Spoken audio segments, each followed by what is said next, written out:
Belə yol olmaz. Uşaqlar gəlir, ağlaya-ağlaya gəlir. Mektəbdən. Su içində, palçaq içində.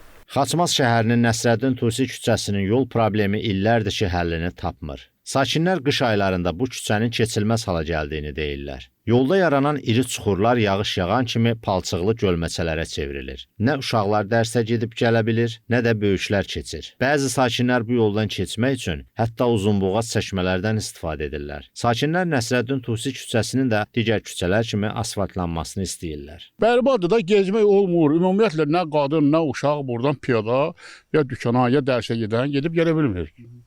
Gəlir, palçıq olacaq, qorşağı kimi palçıq içərisindədir. Bunu bir əncam çəksinlər də. Bu şəhərin içərisində olan küçə olan, nə bilim, biz neyək, onu köçüb başqa yerə gedir, yoxsa getirib qayıqdan istifadə edək. Hamı palçığın içində, analar səhər-səhər gözəl giyindirir uşağı, məktəbə yola salır. Uşaqlar gedib yarım saat məktəbdə palçıq yuyurlar, palçıq təmizləyirlər. Küçəmizin vəziyyəti də göz qabağındadır.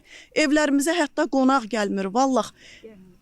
Şəhərdə yaşayır bacımın uşaqları, maşın sürmürlər bura ki, biz o küçüyə maşın sürə bilmirik, gələ bilmirik o küçüyə. Bu o vaxtı kanalizasiya çəkilən vaxtı tökülən daşdır. Hələ ondan bu bizə baxılan yoxdur.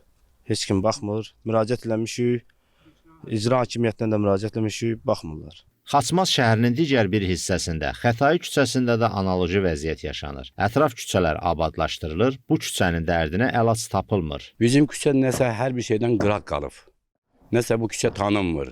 Neydəndir, nədir biz onu başa düşə bilmirik. Yan küçələrimiz asfalt, bizim küçə palçıq. Məsələ ilə bağlı Xaçmaz rayon icra hakimiyyətinə müraciət etdik. Müraciətimizə cavab olaraq bildirildi ki, 20 küçənin layihəyə salınması nəzərdə tutulub. Lakin hazırki mərhələdə layihəyə daxil ediləcək küçələrin dəqiq adları tam formalaşmadığı üçün məlumat verə bilməyəcəm. Amma lakin buna baxmayaraq 2026-cı il üçün də olmasa növbəti illər üçün mütləq şəkildə layihəyə salınıb təmir edilərək asfaltlanacaqdır. belə çıxır ki, Nəsrəddin Tusi və Xətai küçələrinin sakinləri hələ bir neçə ildə palçıqlı, gölməçəli yollardan keçməli olacaqlar. Problemin həlli üçün bir müddətdə gözləyəcəklər. Cəfər Talıb, Layiq Qələndərli, APA TV, Xaçmaz.